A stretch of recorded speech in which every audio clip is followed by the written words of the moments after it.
মুরব্বীরা বলতো যে বাপের আগে বাল ফালালে কিন্তু সমস্যা হবো, তো এরা এই বাপের আগে বাল ফালাবার গেছে ছাত্র নামে।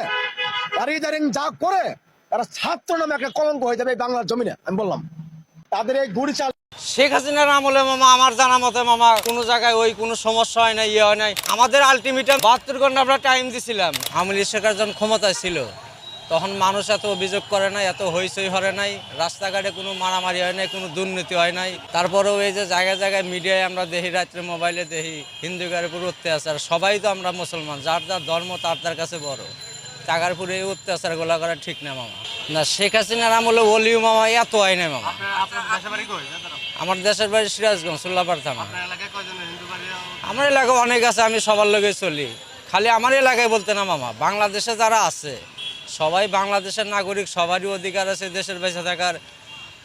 যার যার ধর্ম তার কাছে বড় হয়েছে এত না মামা। আমার চোখে দেয় এত না। আমি 2002 সালে রিক্সা হ্যান্ডেল ধরছি হাজারিবাগে।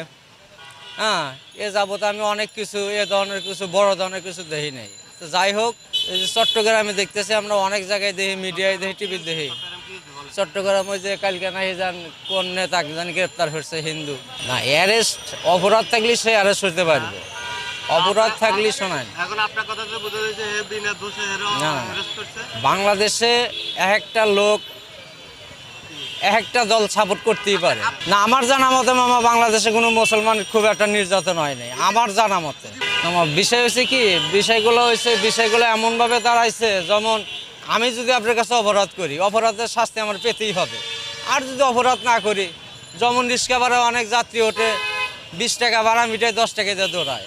কারণ আমি জানি যে ওই খারাপ লোক ওর সাথে পারা যাবো না, 10 টাকা নেই মেনে নেই, কিন্তু যে অপরাধ করবো তার শাস্তি এটা বইতেই হবে।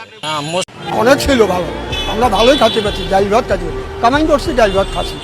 আমরা তো কোনো দলমল না, আমরা কথা হলো ইনকাম যদি আমাদের না পাই, এই বাল বাচ্চা আমরা যদি 500 টাকা ইনকাম না করতে না পারি, তাহলে কীভাবে কী করবো? ঘর ভাড়া তো কমে না, ঘর ভাড়া তো কমাতে পারতেছি না, তো ডাল ভাত খাওয়ার গেলে তো 400 টাকা লাগে।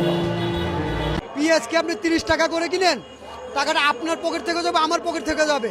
এখনো সময় আছে। আমি ছাত্র ভাইদেরকে বলবো, যাদের হারাইছেন তাদের তো হারাইছেন, সামনে আরো মানুষ হারাবেন যদি কিনা এই উপদেষ্টাদের বাইরে আপনারা না নামান এই সিট থেকে।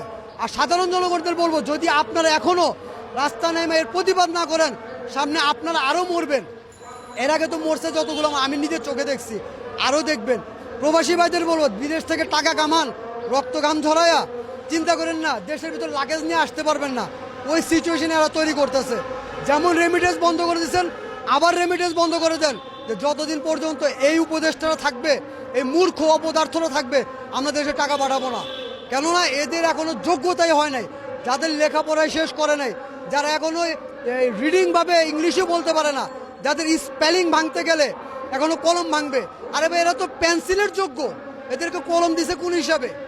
যাদেরকে পেন্সিল দিয়ে লেখা আগে ক্লিয়ার করা দরকার, তাদের হাতে যদি ডক্টর ইউনূস স্যার কলম ধরা যায়, তাদের লেখার রিডিং কখনো ভালো হবে না, তাদের কখনোই স্পেলিং ভালো হবে না। অতএব এরা স্পেলিংই বলতে পারে না। ওই যে মাঝে মাঝে ফরেনদের সাথে কথা, আই উই হাঁ হু, ওই হাঁ হু করতে করতেই তো মানুষের 5 মিনিট চলে যায়।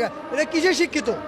আমরা তো দেখি ভিডিওতে, যখন কার সাথে টকিং করে তখন তাদের কথা তো শুনি, হ্যাঁ হু।